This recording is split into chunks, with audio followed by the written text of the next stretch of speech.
Hey everybody, welcome to Behind the Pulpit. We have a fantastic show for you. 2025 has been a year. We got some stories today. We got some cage matches today. We got some showdowns to talk about. It's a week of toe-to-toe challenges. We're going to talk about Riley Gaines versus Simone Biles. We're going to talk about Donald Trump and the feud with Elon Musk. We're going to talk about 1 Timothy chapter 5 and how do we arrange for widows to be taken care of. We got the Indiana Pacers and the Thunder that are in a rumble, but we got a rumble of a show for you today. And we're talking widows, we're talking wrestling, we're talking the White House, we're talking NT Wright, and we're talking the Wild Wild West. Wow, it is a whirlwind of a show. Any more words that start with W? I'm kind of running out of things. What's up, Pastor Bob? Are you ready for Behind the Pulpit?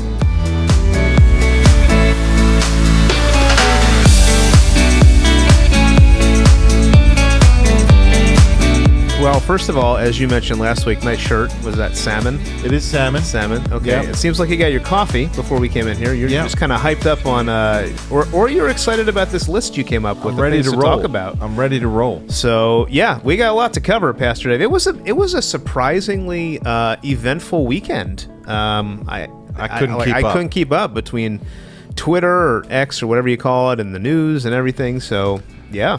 Let's talk about it. That's what we're here for. And we want to give some Christian perspective, some Christian worldview perspective on these things. But the first thing I want to talk about is something that happened on campus. We had a visitor. We had a friend. On Thursday, Pastor Bob was with me in the sanctuary along with a couple other staff people. And then our phones go ping. And then I open up my phone and there's a text from Noah Graves in the office with a video, and let me just show you guys the video. This is what I get when I'm in the middle of a meeting. Can you even see what that is from that picture right there? It looks like a thread on the ground. This is what we were scared of. This thing right here. That is a slithering monster right there. There was a snake. Can you zoom in and enhance section 3 right there? There we go. I don't know why the video is not playing. Well, it's a video? It was a video. Okay. I put it in as a video, but apparently it just wants to be. Well, why don't you tell folks what that is? That looks like a mustache from where I'm looking at it right there. It was no mustache. I walked out of the main office and I saw what I thought was a toy snake, and I was like, "Oh, who left this here?" And then I saw it starting to slither. And then it moved towards you. And then I realized it was not. What was your theory on what kind of snake it was? It was like red, black. I'm pretty sure it's a northern milk snake. All right, probably a milk snake. They're common in New Jersey. Maybe a king snake. I don't know. Non-venomous. Non-venomous. But man, it was slithering around. They eat mice. You know, they eat mice. Then it kind of disappeared. Noah, where did it go to? It kind of like... It crawled up into this little slot in the wood, and it just hidden there for a little bit. So we didn't know where it was. And now I'm like, oh man, I don't know where this snake is. And I had to stay late for a meeting. And I was like, is it going to be under my desk? Am I going to be looking for this thing? And so I was kind of like a little bit anxious about it. I don't really want to be having snakes slithering up my pant leg or something. Well, then I came back out into the hallway and it had come out of the wood molding or whatever that Noah just talked about. And it was there. I'm like, okay. So then I start looking for a weapon. And I know Tim is highly offended at this because Tim, would have probably been a lot more gentle. Is that right, Tim? I think I would have. Yeah. You would have grabbed it by the tail. I would have been more gentle than this. Yeah. So I found a stool and I just smashed its head and then I picked it up with a coat hanger to go show Pastor When you Bob. showed me, it looked like you had taken it and like ripped its body open. Can we discuss? You did not just smash his head. You mutilated the entire organism. Well, you know what, man? I have a thing with snakes. I don't care for them. I have a memory trace, and I think humanity is supposed to have enmity with these slithering creatures. It's biblical. So I killed it, and I yelled at it, and I said, "You will crawl on your belly all the days of your life." And then I took it out into the weeds there behind the church, and I threw it out there in order to warn all of its friends to make sure they know not to come back into the building anymore. Wow. So there is no more snake problem. So a couple questions here. First of all, I went upstairs, and all of a sudden, the next thing I heard was like about 30 times. But secondly, I wanted to make sure. Was there a problem with your foot that you couldn't just step on it, that you had to take the hanger? Well, I mean, that thing I wasn't going to get the smuts all over my shoes, man. I didn't want like the snake guts all over my nice shoes. And I needed an object. I was looking just for to remind you, you were much bigger than the snake. I was looking for your Jedi sword. I don't know if that would have been helpful to you. I do have a Roman gladius sword that you could have used to chop off his head, but anyway, the ladies were upset. A rather gruesome way to open our Behind the Pulpit today, but Pastor Dave was very excited about it. Were they upset that there was a snake there, or was they upset that you mutilated? No, they were very afraid before, and they were rejoicing with glad shouts and jubilation about the fact that it was no longer present, and an enemy had been destroyed from the land. Yes, and so there was much shouting and clapping and cheering. Amy told us, and you can confirm this with her on Sunday morning, that at one of her previous churches, a snake had gotten in and they couldn't find it. And then several years later, they did find it, and it had grown in size because it had, I guess, had been eating the mice. And it was about 3 times the size of when they first saw it. So this one could have showed up right here and been like a python in about a year or so. I wasn't up for that. So we had to stop that thing, nip it in the bud. Anyway, that's what happened at Millington, and hopefully that was the first and last time we have to deal with that. Did anything happen anywhere else other than Millington, Let's Pastor just Dave? go beyond our border. So let's talk about what happened in the news. All right, man, this has been nonstop. Let me start with the fun stuff.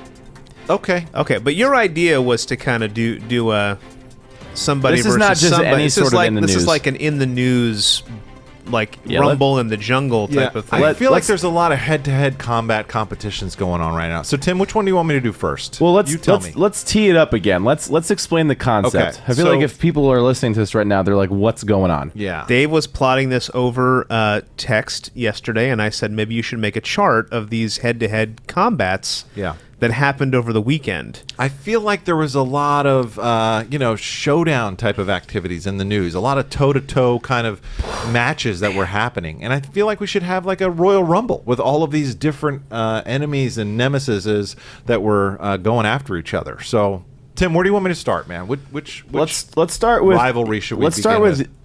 Let's start easy with you and Noah's expertise. Let's go here. All right, man. This graphic is courtesy of NBA.com, by the way. It's about to be game 3. So game 1 was incredible. Oh, my goodness. One of the best finishes I've ever seen in my entire life. Holy moly. As much as I was kind of aggravated with Halliburton from the previous series and the Knicks and the choke and everything, that clutch shot at the end of game 1, I got respect for him, man. RESPECT. Noah, what do you think, man? Thunder, Pacers, it's 1-1. It is. I really want to see the Pacers pull this off. We haven't seen the Pacers dominate in many years. I don't think the Pacers have ever won anything. Really? Even with Reggie Miller? No. Wow. They've never won a championship. Let's see them get there first. Yeah, it could be. But the Thunder last night looked dominant. They had a great game. They came back in full force. They did. Yeah. So they're a scary team. So game 3, Wednesday night. I noticed they're taking 2 days off in between games now. I feel like it used to be 1 day off, but now they're kind of stretching this thing out into the end of June. So, all right, Wednesday night's game 3. Let us know what you think. Are you Pacers? Are you Thunder? Well, what's going on? All right, so that's the first rivalry. We're not sure. That's up in the air. The other one, I'm going to lean on you, Tim. What's going on in the world of the NHL? Yeah, so this graphic is courtesy of ESPN. But yeah, the NHL playoffs are also 1-1. It's been kind of late. The first game, the Oilers took it. So the Oilers have what people say. So this guy with the C on his jersey, his name is Connor McDavid, and he's regarded by most to be the best hockey player in the league, and arguably one of the best. I think he, pound for pound, is the best or most talented hockey player of all time that we get to see right now. And he has not won a Stanley Cup yet. And the Panthers have been to 3 straight Stanley Cups. They're going for their second in a row. Fun fact, the Stanley Cup for the last 6 years has had a team from Florida play in it. That's pretty cool. Anyway, game 1, the Oilers took it. It was a really entertaining game. Game 2 was pretty much dominated by Florida for a while until the last 18 seconds of the game, where Corey Perry scored for the Oilers to send it to overtime, and it looked like the momentum had shifted. And the Oilers were going to take game 2. And then Brad Marchand on the Panthers had a breakaway out of nowhere in overtime and put it away. And then after, I believe that game 3 is tonight. They also did a 2-game break. But also, this is the same exact matchup from last year. So there's a little bit of a rivalry that's been building. I think it's going to be Oilers in 7 this time. All right. But I said that about the Knicks, and I was wrong. So we'll see. Well, maybe this second time's a charm. You'll get it. So NHL fans, let us know what you think in the comments. Who's going to win the Stanley Cup? All right, rivalry number 3. Where are we now, Tim? No, we should have talked about the other one from the weekend. Are we getting into the more serious rivalries right here? Or yeah, let's get into the more serious ones here. This is a Pastor Dave one here. Boom. If you guys are following the WNBA, like most of us who've been tuning in the last couple of years, you know that Caitlin Clark has taken the league by storm. And a couple of weeks ago, there was a flagrant foul. I don't know if they called it flagrant or not, but Caitlin committed a foul. It was a purposeful foul. That was not really taken too kindly by Reese, and there was some words exchanged, and there's been, a little bit of a dust up online between these two ladies, and I don't know if they really care for each other. I've been kind of surprised at how vitriolic their relationship is. I don't know what's going on there. Maybe there's some bitter jealousy, bitter envy between these two. But whose side are you guys on? Should we side with the person who committed the foul, or should we just give some grace for the person who received the foul? I don't know, man. Tim, are you a Caitlin Clark person? Are you following this? I love Caitlin Clark. I think she's super talented. She's a lot of fun to watch. I do have a special place in my heart for Angel Reese, though, because she led LSU to a women's basketball championship, and I'm an LSU fan. So I do appreciate her. I don't think she doesn't have nearly as much success right now in the WNBA as Caitlin Clark does. I think she's struggling a little bit more than Caitlin Clark. Yeah. It's an interesting back and forth that they have going on there. So Reese was suspended after an explosive clash and fined a massive amount of money. And so, we'll see what happens here. But it's interesting. People are paying attention to the WNBA. And I think that's good. For the first time in a while, people are paying attention to the WNBA. Yeah. Is there any other sports that people watch at a high level that we can talk about? Well, other than the NBA. there was a riveting... I got some comments from people that were big hockey fans from my I had some people too last week. If you caught some fun. Hey, I watch hockey. I did say one time I did go to a Colorado Avalanche game, and it is quite riveting to watch the NHL in person. Not as much on TV, in my opinion, but in person it's quite riveting. Yeah.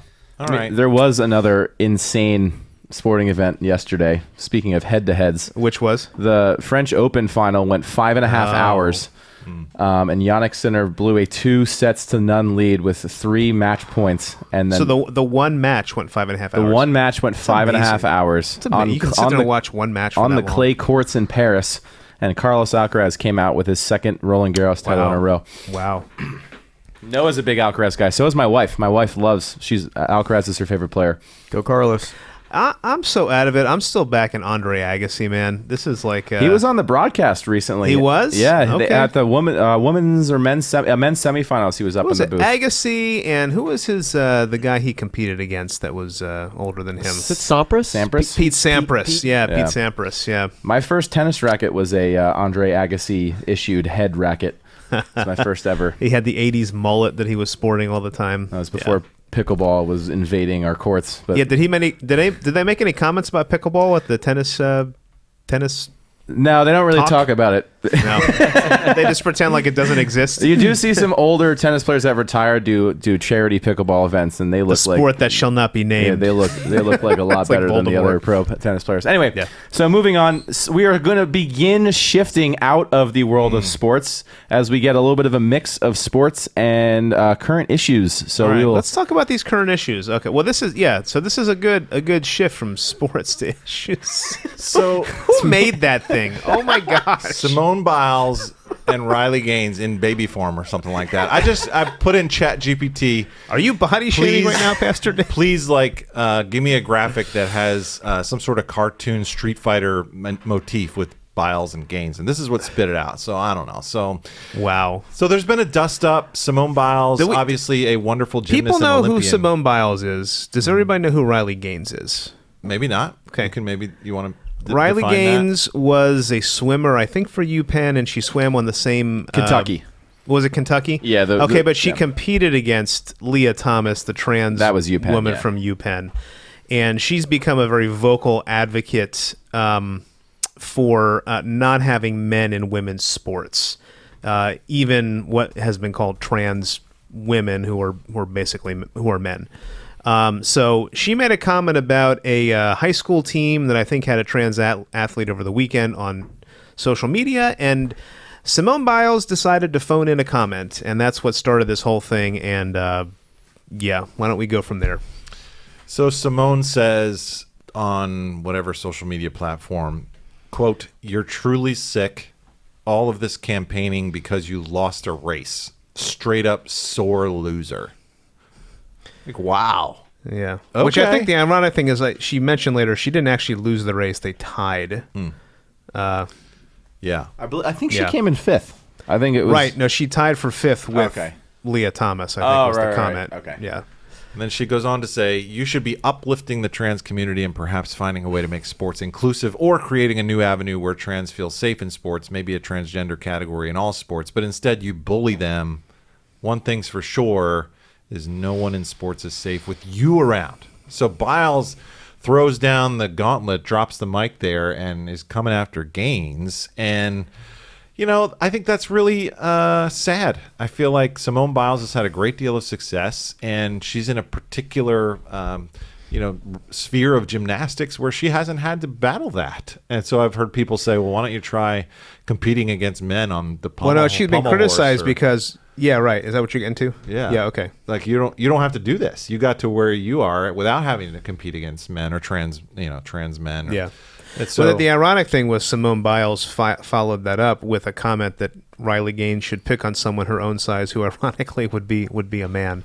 So she's sort of implicitly admitting that men and women are different. The response to that I thought was really funny. She took a mirror picture with her husband, and her husband was holding a tape measure, and she was significantly shorter than her husband. Her husband's like 6'4". Yeah. So Gaines says something like, "I didn't have this on my bingo card that Simone Biles was going to be, making a problem for women in sports in this fashion." So Biles threw down the gauntlet. Gaines is arguing back.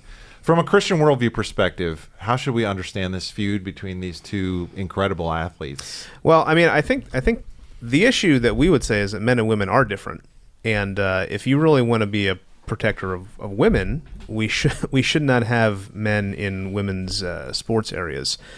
Period. I don't know. Full stop. Right. I don't know what the motivation is with Simone Biles. Maybe she's got some friends who are wrestling with this, but irregardless of that, I mean, I have daughters. If I had men competing against my daughters, I'd have an issue. Aside from the fact that we just think this is a creation order issue of men and women being different and holding on to that truth. Yeah. Yeah. I'd agree with that. So sorry, have to disagree. Although Simone Biles is an amazing gymnast, I have to disagree with her on this one. But she is retired now, and so it just kind of feels like a smear, a poke in the eye for athletes that are still dealing with this issue. And, she gets to kind of lay back in her retirement and not have to worry about it. All right, so that's that rivalry. Let us know what you think in the comments. We'd love to hear from you. What's the next rivalry, All Tim? right, let's jump right in. Do we want... Let's go. We got 3 left here. Let's do this one. Okay. Oh man, look at that orthodoxy. Okay, so I have a great respect for NT Wright. What is up with orthodoxy right there? He's like a priest in the Eastern tradition, and NT Wright made some comments on a particular podcast, radio show, interview, and it's been all the rage this week. The first one I saw, I think you sent me. It was like Monday or Tuesday. It was. And it was him defending Marcus Borg, who denies the bodily resurrection of Jesus. And because NT Wright did some project with him, collaborated with him, he wanted to give Borg the benefit of the doubt and say, hey, this guy had a kind of faith in Jesus, though he denied the resurrection. So he didn't feel comfortable saying that he was outside the boundaries of the Christian faith. He was appealing to the fact that he prays like he loves Jesus, even though he denies the bodily resurrection. Yeah. I think was the, yeah. And so, I'm all for being gentle, and, I think that's important to, not snuff out a smoldering wick or anything like that. But you can also say, as a theologian, the bodily resurrection of Jesus Christ is an essential component of our faith. In fact, in 1 Corinthians chapter 15, it says that if you deny the bodily resurrection, then we're still in our sins. We have no hope for ourselves. It is such a linchpin in terms of what we believe. I can't imagine any apostle or any early church father coming anywhere near a statement that would deny the bodily resurrection of Jesus. That just never happened. And so N.T. Wright, I think, is out on a weird limb here, and I think it's an irresponsible thing to say. If you're a theologian, you should be able to draw boundaries where they need to be drawn. Aside from the fact that this is the guy that wrote the book, The Resurrection of the Son of God. Which was see the irony book, right here. Which was awesome. And he vehemently defends the anastasis, the resurrection of Christ in that book. And yet here he seems to be soft. He seems to be squishy. He seems to be waffling because of Marcus Borg. And that guy came from the whole Jesus seminar era. So that's the first thing he did. The second thing he did was he started waffling on another ethical issue, N.T. Wright. I think it was in the same interview with the same guy because it seemed like the same background. And he was making the case for, in certain situations, abortion would be allowed. Is that a fair way to explain his comments? He was saying that it would. So this is very irritating. So basically, he was making the argument that if the mental health of the mother was in concern, let's say she was going to have a disabled child or whatever, then abortion was justified. He really, like, that was what he basically said in the podcast, and made some other exceptions and stuff as well. But the mental health issue was the one that really garnered the most attention. I mean, that's really crossing the ethical line. I think as Christians, we need to be able to say we take a stand for the sanctity of human life, and I don't know that you should be waffling on these core issues. I think there's an important place for theologians to stand and say this is right, this is wrong. Yeah. And N.T. Wright has a huge audience and a huge following, and yet he seems to be kind of crumbling in these later years. Right. Well, aside from the fact that, I mean, I'd be interested to hear his discussion of 1 Corinthians 15, where Paul is talking about the resurrection of Jesus. And then 1 Corinthians 15:16, Paul says, "For if the dead are not raised, not even Christ has been raised. And if Christ has not been raised, your faith is futile and you're still in your sins."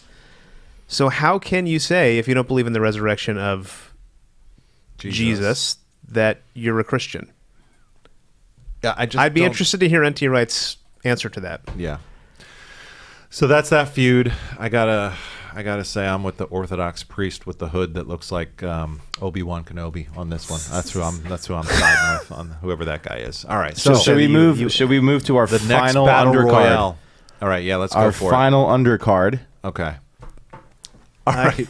Well, I don't even know if this could be considered any kind of undercard. This is a big story. I don't know if you guys are watching the footage from LA this weekend, but there's been an uprising, and I think the protests have, well, we wanted to define some things today. Occasionally we need to make sure we're defining terms correctly. So are we still talking about a protest, or have we crossed the line into rioting? And what is that line, and how do we tell the difference, and how do we understand that? So this is a reaction. Yeah. And in the city of Los Angeles, there's been cars on fire. There's been things getting thrown at police officers. There's been a great reaction by those who are opposed to ICE and the recent deportations, and they are coming out in full force. They're walking out into highways, and they're causing quite the disruption in LA. So the National Guard has been deployed. They are only protecting, at this point, at least last night, they were only protecting the federal building. They haven't gone beyond that. But it's also possible that the military could get involved in a more robust way. But Governor Newsom is saying, we don't need that. We've got everything under control. And I was kind of flipping back and forth between the news channels last night. So on CNN, they had this one particular person that was saying, everything's fine, it's not a big deal. But literally, on the screen right beside her are all of these fires that are occurring simultaneously with her saying everything's under control. It's just a peaceful protest. I don't know. So, Bob, can you help us understand what is the definition of a protest, and how do we think about that? Well, I'd love to do that. Before I do that, I did want to say I was scrolling through, I think, on some social media thing, and there was a map that somebody put up these issues in LA, and they were saying, stay in your home or get out of town. And I was like, what is going on? And then I found this, that apparently this was a ICE staging area that somebody found out, and they started to surround it. And then what you described ensued. All right, so is it a protest or is it a riot? How do you define those two things? And so I asked Perplexity right here, and this is the chart that Perplexity came up for me in terms of definitions of protests versus a riot. So a protest is a peaceful, organized public demonstration expressing objection or disapproval of an idea, policy, or action. So, in our country, you have the right to peacefully protest, and that's the definition. Now, a riot is a violent and tumultuous disturbances of the peace by a group, often involving crime, property destruction, or harm to people. So those are two very different things, and I guess depending on the news channel that you watch, they'll define it one way or the other, although I've been hearing that federal agents are getting attacked, people are throwing cinder blocks at them. That to me seems violent. Can you put that back up, Tim? So the other thing were methods. Protest involves nonviolent actions. A riot involves violent actions. The intent is to express a viewpoint and protest. The riot is to create chaos. The thing that made me interesting towards the bottom was the legal status and leadership. So a protest is protected by law, but a riot is something considered unlawful and criminal due to violence and destruction. And then leadership, usually a protest has somebody who's organizing it and leading it, but a riot is something that lacks structure or leadership, and it's often focused on anarchy. So based on your review of what's going on in Los Angeles, Pastor Dave, how would you define it as a protest or as a riot? I think there's a portion of the population that is coming out to peacefully protest what they perceive as an injustice. And as Christians, we want to listen to the voice of those who need to be heard. But then there's another portion of people in LA that are, I think, crossing the line over to riotous behavior. I would even question if this is funded. I wonder sometimes if people are getting paid to make mayhem there, and if there's certain groups there that are causing division and disruption. In 2020, there was some evidence with the George Floyd riots that some of these people were actually getting a good amount of money in order to make the kind of chaos that they were making. You saw like pallets of bricks being brought in to throw at cars and things like that. So you kind of wonder who's behind all of this. What was striking to me with the riots last night is if you're looking for sympathy from the immigration standpoint, what I saw were a lot of flags that were not American flags being waved and flown.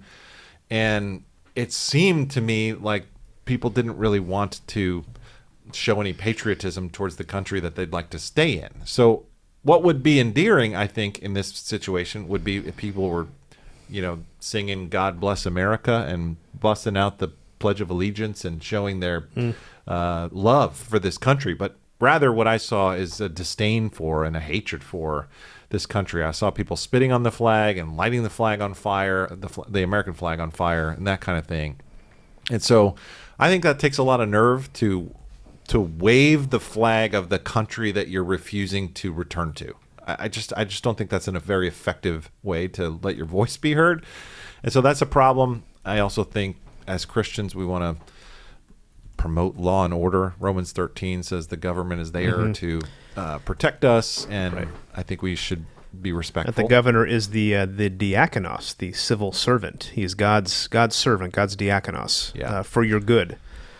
Yeah. Now, there could be an underlying cause of certain riots. Sometimes there's profound social grievances and injustices, and we want to be, sensitive to that. In this case, here's what I would say. Yes, the Bible says Christians should be loving the immigrant. It does say that. Leviticus, other places in the law, and I think that's true, period.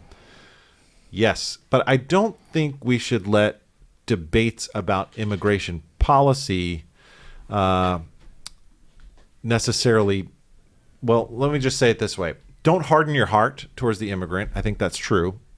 But referencing any deportation of an illegal immigrant and then using the Bible to combat that, I think, is a category confusion. I don't think that that's really properly using the Bible. The conversation isn't about do we love the immigrants. That's actually not the right conversation. It's about do we uphold the law? Do we punish criminals? Which is actually very biblical, right? And so the actions being taken by ICE don't have anything to do with people being immigrants. It has to do with the fact that they are illegal immigrants and oftentimes involved in criminal behavior, and that's why they're being lawfully deported. So I think as Christians, we should keep our categories straight there and be careful about using the Bible in ways that could be confusing. So can I ask a couple follow-up? The actions being taken by ICE are actions against people who broke the law. Right. A couple follow-up questions. So first of all, the idea of when the Bible talks about loving the immigrant, agreed. The immigrant categories that are mentioned in the Old Testament are often related to the nation of Israel, more of a theocracy. How does that? Have you thought about how does that apply to the responsibility of the church versus the state in our current setup, which is different than what was happening under the Old Testament? Yeah, I mean, if you see discontinuity between the nation of Israel and the church, I think you're going to need to say what was true of a nation and a theocracy and a country may not necessarily come over one for one into the church as it stands. I don't know that we can just take a Bible verse and say, here's what the Bible says. The Bible has to be interpreted, and I think there's a proper way to do that. So, yeah, let's be careful about how we speak about this, and let's pray for those who are involved in this probably still chaotic situation. I imagine that's going to be ongoing. And then if people feel there are unjust laws, what's the appropriate action for that? I would tend to think that's where the protest category comes in, and also trying to get people in office to change unjust laws. Right. Which is the beauty of our country, that we do live in a country where the laws can be changed, and we live in a democracy, so we want to have our voices be heard. But we use our voices, and we seek change diplomatically rather than being destructive, and that's what rioting is. So that's that rivalry. Let us know what you think in the comments. We'd love to hear your opinion. And then the main card. Here we go for the cage match of the evening. Let's talk about the breakup. So this is the breakup we didn't see coming. What just happened here, Pastor Dave? So this is the Street Fighter version of Trump versus Elon. I was watching this I think your 80s are showing right last here. night. Do you know that guy who's connected with Krista and Monique, Center for Biblical Unity? His name's Kevin Briggins, I think. Yeah, he's actually on staff with them now. We just went over. Yeah. Anyway, I got that graphic from him, so I thought it was pretty funny. So that's their stuff, and you know, it's like a divorce, man. Divorce is hard on the kids, right? They're fighting. Something happened. We're not getting the full story. I was hearing about like physical altercation with him and with Elon and the Treasury Secretary over whatever they were discussing. Oh, but I know there was a black eye. Is that what you're talking about? Well, that's people were speculating. Where did the black eye really come from? So let's just go through the tweet war, if we will. So the first thing that happened was Elon was thanked profusely, and he was given honor for his work in Doge over the last 4 or 5 months, basically working for free for the federal government to try to wrestle down the spending and try to find waste and fraud and abuse in the budget. And then after he left, Elon dropped a bomb and said something like, I can't take it anymore. Let's just be honest about this big, beautiful bill. It's not good. And Trump was disappointed to hear that he was critiquing the big, beautiful bill. And Trump said the reason why he's critiquing it is because we had to remove certain components of the bill that had to do with electric vehicles. And that's why he's upset about that. Elon then started swatting back to Trump, and eventually basically said, hey, the real reason why you haven't seen the Epstein files is because Trump is in them. And so he kind of dropped a bomb on social media that way, and Trump basically said this guy's been going crazy, and he's kind of been wearing thin, I think is the term that he used, and then he just went off the rails, and Trump's been kind of ignoring him. And then Elon said, hey, listen, if you want to make progress with the space program in NASA, I'm not going to be helping you with SpaceX anymore. So he's trying to bring him to the table that way. And, man, it's been a messy tweet war. It's a big breakup. They're going tit for tat. We're all watching this like we're in middle school, man. This is a huge thing. I don't know if you like Friends, but this is bigger than Ross and Rachel breaking up, man. This is a problem. Or it's quite the comparison right there, Pastor Dave. To go back to our Do you guys know who Ross and Rachel are? We got these Gen Z people here. Okay. At least that transcends. Hulk Hogan and Randy Macho Man Savage, when they broke up, that was a problem. So how should Christians think about Trump and Elon? Here's the thing. A lot of people don't like Trump, right? So they think this chaotic stuff is what we don't like about Trump, and all of that. So these two are like these alpha business guys who are used to negotiating, used to getting what they want, and this probably was inevitable of happening. In fact, people saying they were predicting how long it was going to take. But what are we supposed to do with these guys? It was fun while it lasted, but it's over. I feel like it's a big deal. I mean, I feel like we ripped a hole in the space-time continuum or something this weekend. That was a big breakup. That's going to be hard. It didn't. Well, here's what I would say about it. Okay, when I was a kid, it wasn't. It's sad. This feels like Jerry Springer.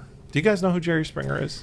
Yes. Okay. Yep. Yes. Heard of him. You are not the father. This feels like an episode of like reality TV or something. It's sad to me that this is happening in our country like this. It didn't used to be like this. There was diplomacy. There was decorum. Our leaders never would have acted like this in a White House context. This is new. Mm-hmm. So we've now entered into the stage of we now elected someone who used to be a reality TV star who is behaving like one. And I think that part is kind of sad. Yeah, I think a lot of Christians have issues with the character qualities of leaders. No leader's perfect. Wish they were. Mm-hmm. And yet, here we are. Yeah. Do you guys think they're going to patch it up? Do you think there's any hope for this relationship? I think, what I've heard people comment on Trump seems to be angry at somebody one day and then he accepts somebody back in the next day. So I think there's a possibility of reconciliation here. Trump seems to have forgiven a lot of other people. All right. But we'll see. I don't know. Depends. Well, time will tell. But it's been an eventful weekend. 2025, man. It's been a year so far. There's been a lot going on. That was the Behind the Pulpit Royal Rumble. Awesome. Well, let us know what you guys think. We got. Did you just kind of whip that up while we were talking? No, I had that before. I didn't have the chance to put it up. I love it. So which one's Bob and which one's Dave? Very good. Well, moving on. That was that. We do want to talk about. We do have an audience question. Oh, good. Yeah, let's talk about audience questions. I'd love to do that. What was the question this week? So we had an audience question submitted to me by my friend DJ, who is a listener of the show, listens every week. Hey, what's up, DJ? And he's been going through the book of Numbers. Okay. And he God bless you, DJ. Numbers 21:13 through 14 mentions the book of the Wars of the Lord. Google says it's a completely lost, non-canonical book, possibly adjacent to the book of Jasher, which is also non-canon. Should these books hold any weight? A friend said that it's just heretical, but then why would the word mention a heretical transcript?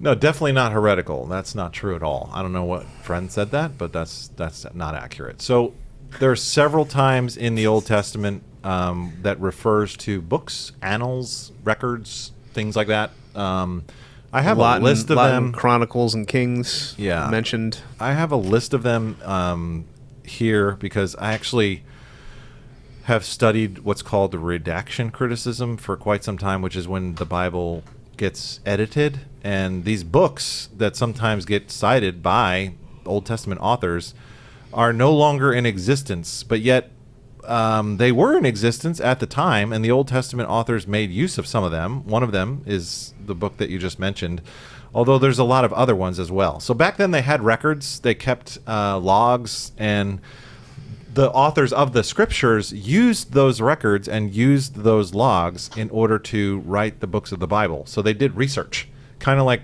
the Gospel of Luke at the beginning. Luke's like, hey, there's a bunch of other stuff I looked at. I interviewed some eyewitnesses, and I looked into this for a while, and then he came up with the Gospel of Luke. In that way, I think the Old Testament similarly has evidence of the fact that it was researched, right? So yeah, and I'd so that particular the Annals of the Wars, or I forget what it was called, was cataloging Israel's military victories and also being used there to cite the borders of Israel at the time.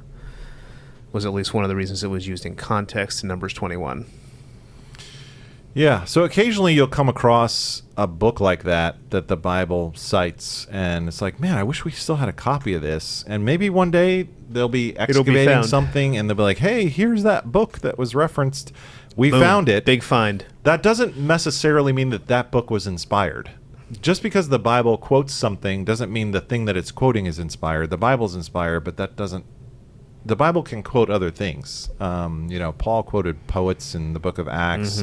There's other sources of information that are not necessarily inspired, but then when the Bible writers quote them, they do that under the inspiration of the Holy Spirit, and at that point we recognize the Bible as inspired there. Tim, am I making sense to you? I mean, I'm trying to explain this in a way that's I think so. Simple, but no, what do you think? Yeah, I think so. Yeah. All right, you want me to read you the other examples? Yeah. Just for fun? Yeah, All right. Obviously. If you guys want to tune out for 60 seconds, this is going to be very boring. Okay, so here we go. So here's the extra biblical books quoted in the Old Testament. The Book of the Wars of Yahweh is the one you mentioned from Numbers 21. The Book of Jasher, Joshua 10. The Book of the Annals of Solomon, 1 Kings 11. The Book of the Annals of the Kings of Israel, 1 Kings 14. The books of the Annals of King David, 1 Chronicles 27-24. The Annals of Samuel the Seer, the Annals of Nathan the Prophet. The Annals of Gad the Seer, 1 Chronicles 29. The Annals of Nathan the Prophet, the Prophecy of Ahijah. The Shilonite and the Visions of Iddo the Seer. That's a good name for your next son, Iddo.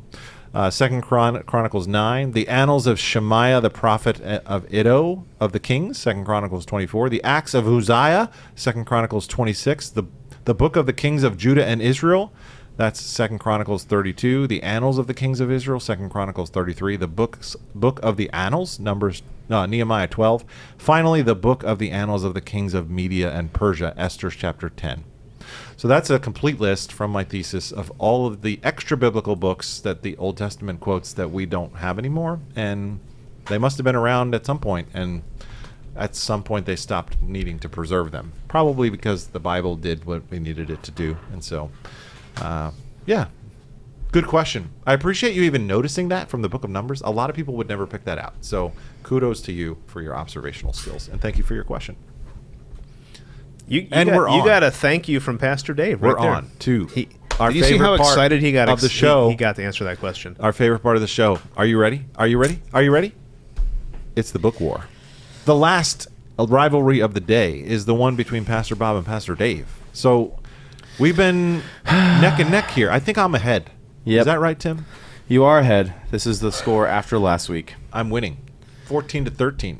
That is correct. But we had a war last week, so you did. Is there results of that? Yeah, the winner is this book right here. Oh yeah, John Piper. Now, Brothers, we are not professionals. Now I'm a little disappointed. Why? We got one vote. Oh, hey guys, I appreciate the unanimity, but we need a little bit more. So should we rethink what we're doing here? Maybe we should go back to having Tim and Noah vote if nobody's going to participate. You know what? We might have to. We were doing okay on the voting. You know, it might have been because it was the first week back from a couple of weeks. You know what we should do? We should invite a staff member in to come in just for the book and try to get the different staff member to choose. Maybe we should. We can rotate that. So, listeners, prize. There you go. So, listeners, if you're listening, we will take the privilege away from you if you don't start voting. A threat. So, can one vote be counted as a win? I feel like we need to have at least 3 people voting. You got to vote, people. You got to go vote. All right, please vote.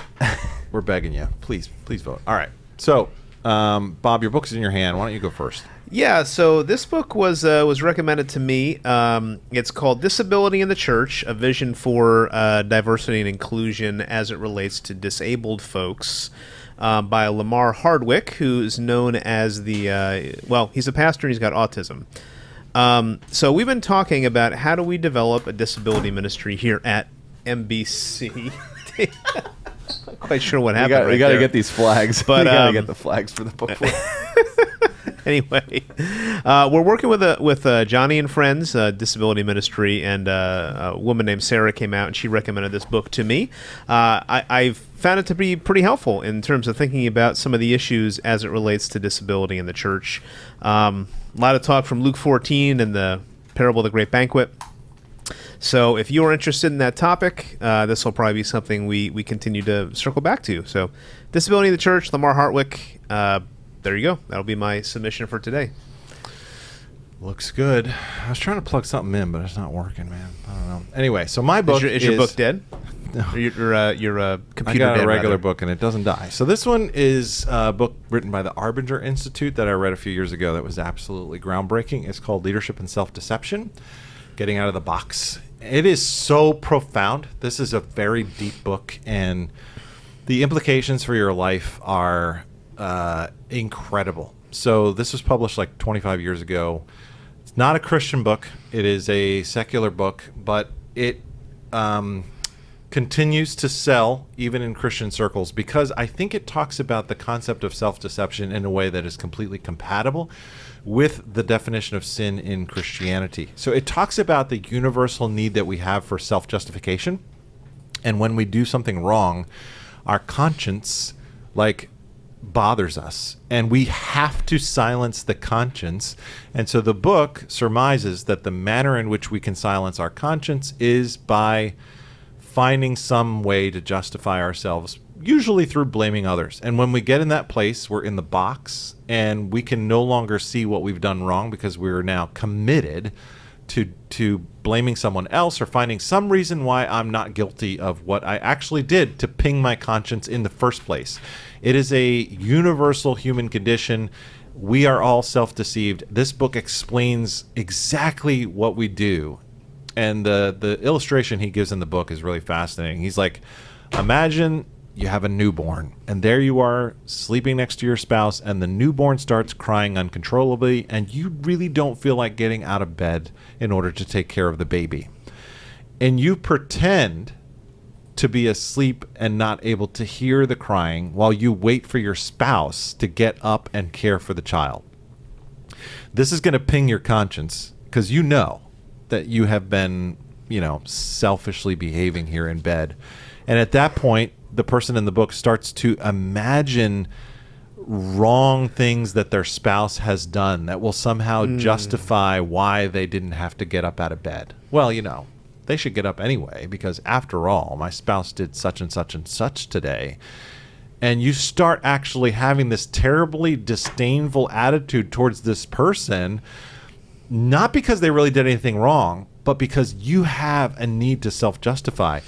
And that happens all over the place, at home, in the family, in marriage, at the workplace. You could even say that this probably happens on a more broad scale, maybe on a national scale, maybe on a global scale. You have international crises where one side hates the other side, and in order to justify their behavior, they have to keep hating the other side. There is no other choice than to hate the other side. So this book is really good. You should read this book. And Bob's book's good too, but if you can read both, that's my book today.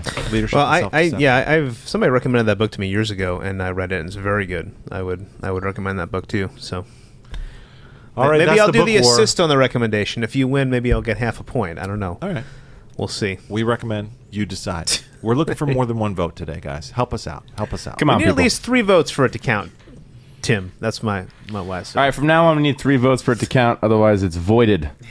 And then no one I win. The Velt gets the point. Then we can say then you guys have to vote, Oh, yeah, we can do that. All right. Yeah. I think Noah and I should just start voting. All right, vote. Get a minimum of 2 after each week. Okay. Why don't you guys could vote right now, and then we can see if you pick the right book next week. Oh, should like make a prediction? So let's go on. Okay, no, we're not doing that.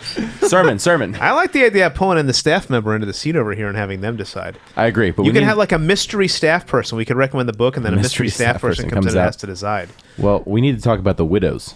Yeah, we do. So 1 Timothy chapter 5, Bob, that's where we are. We're doing the blueprint of a healthy church. We got to this section, and it's like, what are we doing here? So, Pastor Bob, here's your challenge, 60-second flyover. What is 1 Timothy 5 about? So 1 Timothy 5 starts to talk about how we should be engaging in these intergenerational relationships within the church, within the family of God, and then he gives a case study on widows. I'm really distracted by Dave being behind me right there. He's trying to plug his computer in. Don't mind me. Pay attention to the... Pay no attention to that man behind me.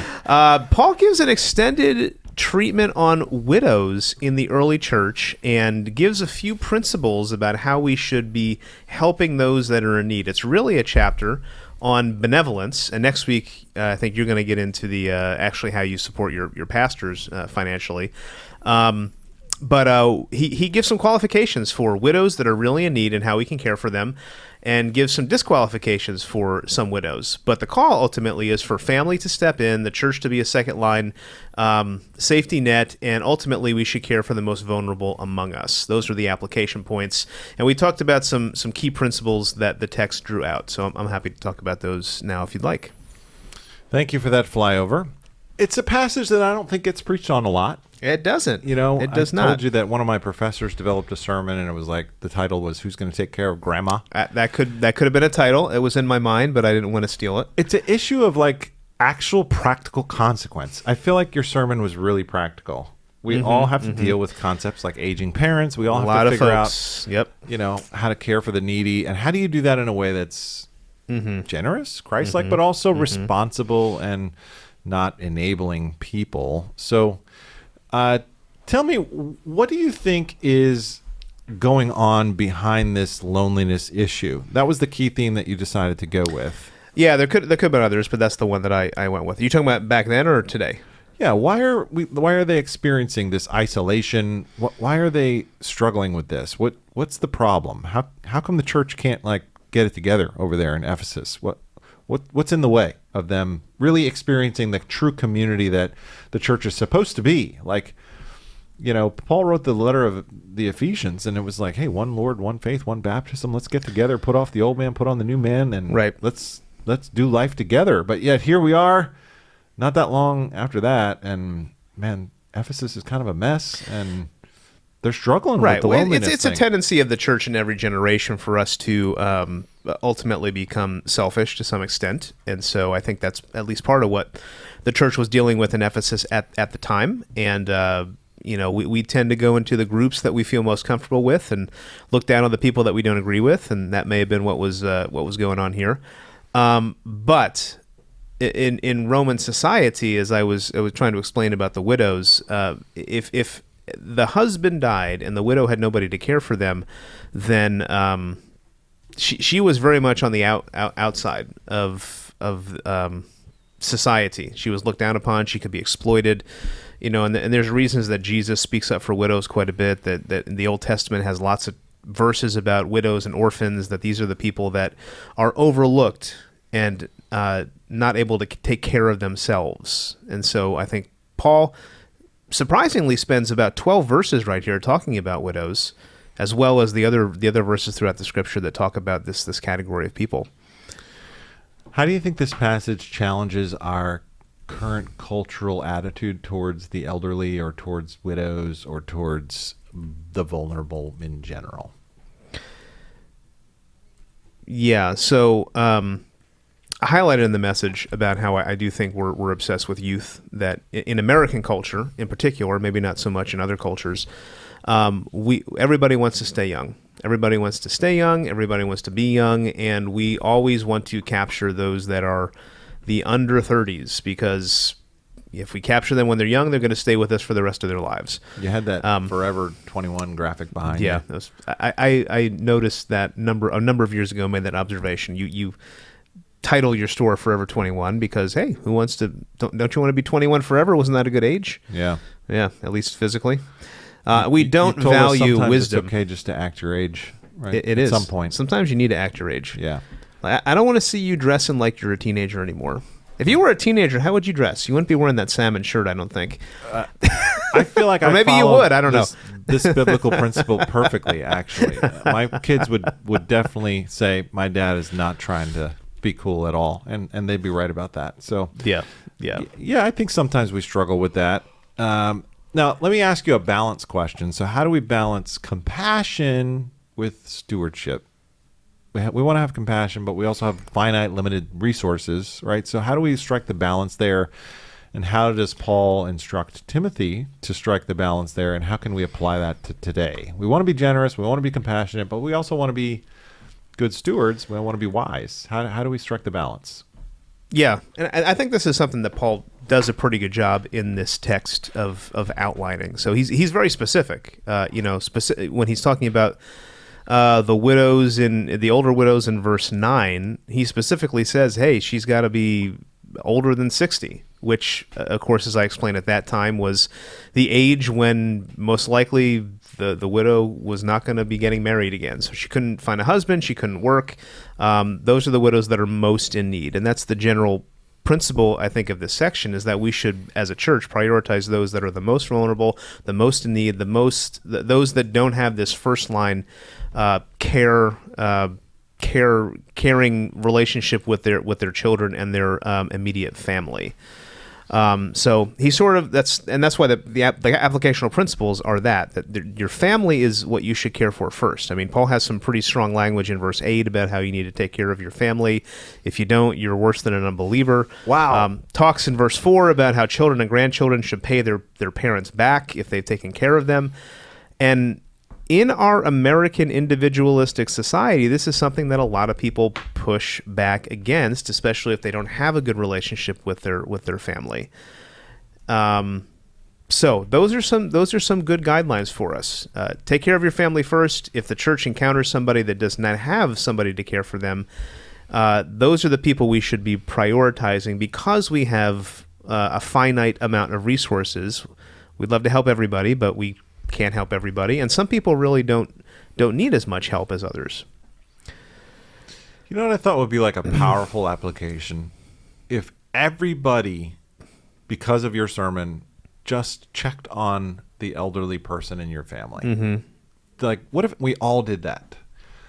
Just check on them, ask them if they need anything, and show that you care. Sometimes they can be forgotten. Yeah, and if you're older, you get to a certain age. I know this from speaking with people. At some age, people feel like I don't matter anymore.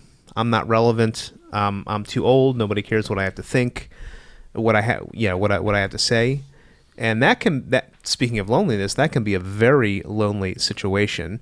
Even more so if you're older and you have no resources to take care of yourself. That's a very lonely and desperate situation, and that's at least part of what Paul's talking about here, I think. Yeah, I mean, I see the value of an elderly person, even if that person has diminished capacities and the lack of ability to care for themselves or even do that much work or even talking. Like, just having a patriarch at your Thanksgiving table or a matriarch or, a great-grandmother, just having that person in the room, just in the chair. Maybe they can't even really participate. They can't play the game. They can't really do much. But just having them there brings such a gravitas. Their presence is doing something. Their presence is meaningful. It's like, wow, this is a huge legacy issue.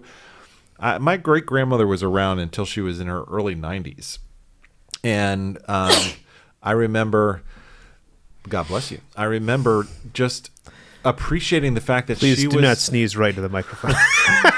She was around. That's nothing to sneeze at right here, Pastor Dave. I know.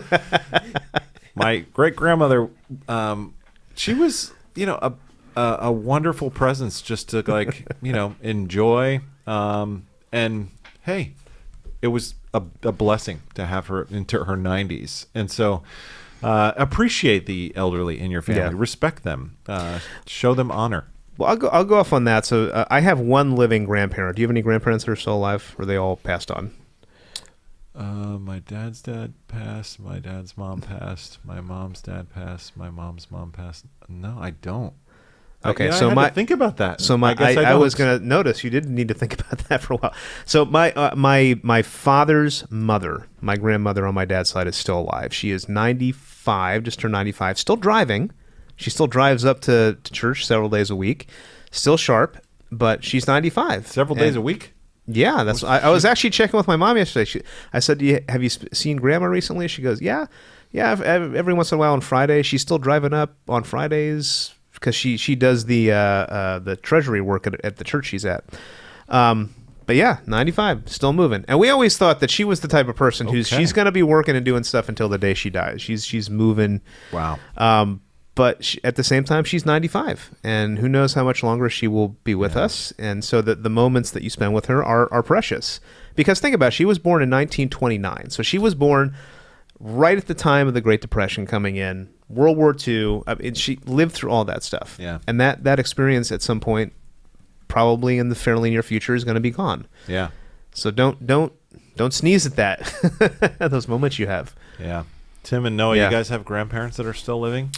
I have one grandmother. Oh, actually, I saw your grandmother 2 weeks ago. Yes, she was in the front row. She of the was wedding. here. Yes. Oh, yeah. Shout out to Tim's grandma. Elfrida. I don't think she listens, but maybe she will this episode. Alfreda gets a shout out. Well, just clip this out and send it to her, right, Tim? Sounds good. How about you, Noah? We've been very blessed. All four of my grandparents are still living. All four? Okay. Yeah. All right. Yeah. And one of your parents was in the ministry? One of your grandparents was in the ministry? Yeah, my grandpa and grandma on my mother's side they both served in ministry. Yeah. Locally, right?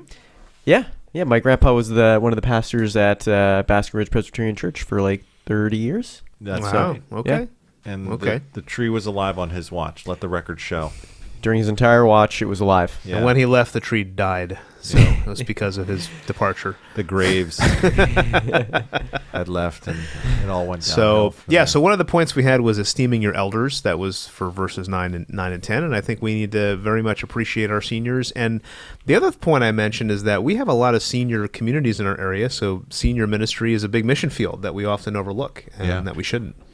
One of the things people may not know about Millington Baptist Church is we partner with other churches in the Basking Ridge area in order to found a community for the elderly who are low income called Ridge Oak. And it's a part of their bylaws that a member at large at Millington Baptist Church has to sit on their board. You know, we didn't think about that. I should have given them a shout out in my message. They're coming over tomorrow and doing a tour, so we're going to have Ridge Oak here with us. Yeah.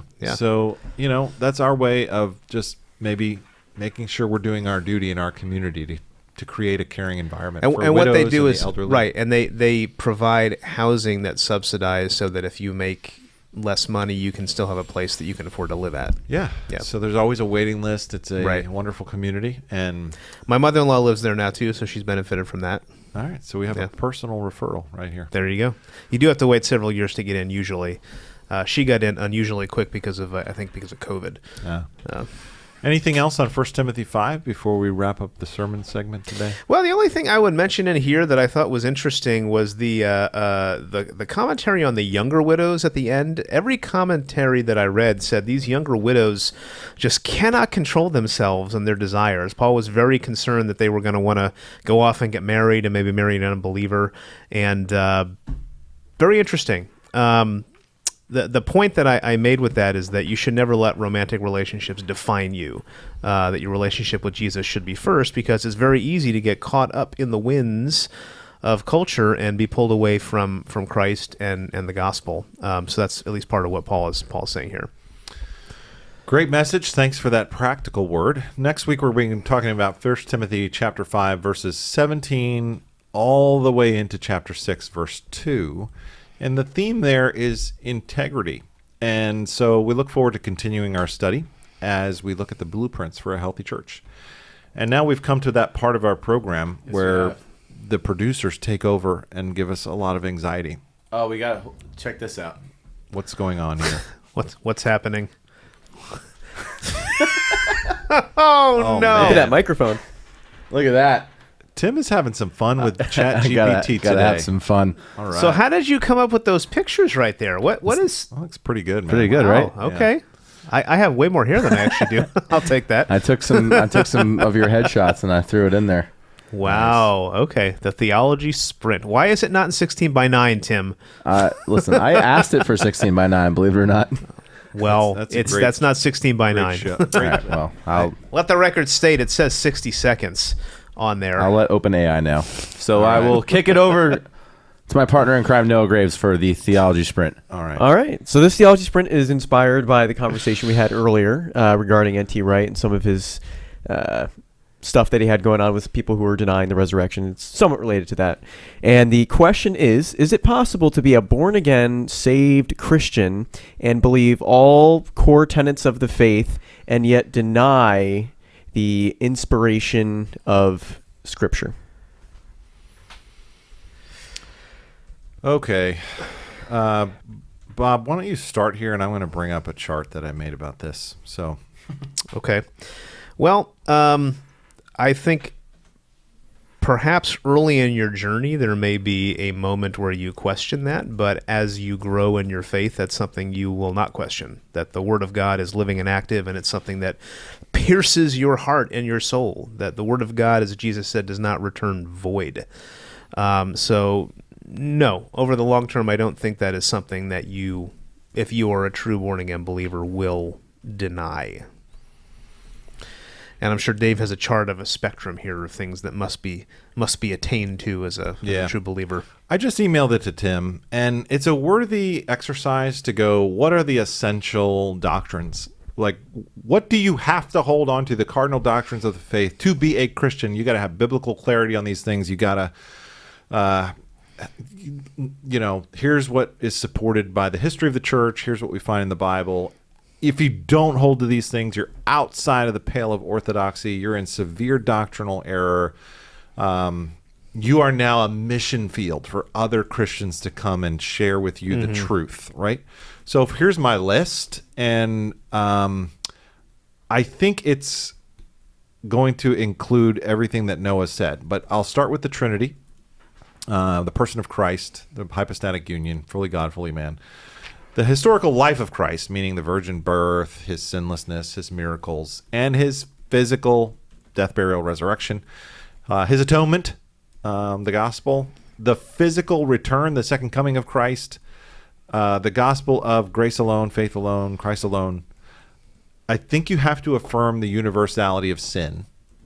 And then I think you have to affirm the ultimate authority and inspiration of the Bible. Here's the thing. I don't think you have to use the word inerrancy. And I think there's room for debate amongst Christians about that word. I think there are people who are Christians who don't care for that word, who don't like to use that word. And there's reasons for that. I disagree with them, but I don't feel comfortable excluding them as my brothers or sisters in Christ. And then I think we just need to affirm all the rest of those things. And that's really what a Christian has to believe. Now, how much of that do you fully understand the day you accept the gospel and walk the sawdust trail and commit to Christ and bow your head and pray the sinner's prayer? Probably not all of it. But if you are studying the Bible and you are, actually really diving into these things, I think you're going to have to affirm the Bible as special revelation from God is a tenet that our faith cannot really even start without affirming, because that's the foundation. Is there a God, and has he revealed himself in the inspired scriptures? If you don't start there, how do you get to the rest of the doctrines that Christianity teaches? You've got to somehow affirm that this book is from God, which is an amazing reality. God wanted to talk to us, and he put his message in a book called the Bible. So I would say, along with Bob, yeah, you got to affirm that. Sorry, Noah, you want to push back? I don't want to push back. You want to play devil's advocate? You want to take a different position? No. All right. You want to pull an NT Wright over there or what? Good question. Good sprint. Probably more than 60 seconds, but appreciate the thoughtfulness. All right, Tim. Body life, man. Maybe the graphic should say 60 seconds ish. Yeah. Indeed. Did you get my chart, man, or no? I couldn't turn it into an image. All right. Next week we'll share the chart. We got some announcements here before we get out. You got a meeting in 8 minutes here, Pastor Dave. We got to. Oh my! What time is it? Here Let's go. Boom. So I can take the first one. All right. Take it. So here at NBC, we have a really awesome high school boys discipleship ministry called Band of Brothers, where we meet bi-weekly, and we just discuss and grow in the Lord. And this summer, we will having the theme of candor and conduct. We are going to be examining the Scripture and trying to figure out how should we speak, how should we live, how should we be perceived as a man of God, a young man of God in today's world, just really focusing on our character. So if you're a high school boy that is listening, which is doubtful, or if you're a parent of a high school boy that's listening, which is more likely, we will be starting at Johnny's house on June 26th at 7 o'clock. It'll be a bonfire and barbecue. Come on out. And we're going to be meeting every week this summer up until the beginning of September, except for July 3rd. So that's that. All right. I'll give you a 60-second follow-up. Define candor. Candor, like how we speak, the way we speak to one another. Is that accurate? Like the words we choose to use and how we choose to say them. Authentic speech. Yes. Yeah. I think Dave Marks would be proud of this title. He would. Yeah. He's digging that word candor. I love it. Radical candor. You gotta have radical candor. Radical and candor. radical acceptance. I love radical candor. That was right, a good man. impression, by the way. Candor, Next. frankness or sincerity of expression, openness. Radical candor. We're moving on, Bob. This Wednesday is the worship night, June 11th, That was very 7 statement p.m. dripping with candor right there. Join us. We'd love to have you here. It's going to be a good night of seeking the Lord. And the teens are doing it, but Johnny opened up the doorways to anybody who's interested. These respectful intergenerational relationships we talked Come about. one, come all. It's going to be on the Intergenerational lawn. worship. So bring your lawn chairs and your picnic blankets because it's going to be a lawn vehicle. Awesome. Next. Hey, Ooh, here we car go. wash.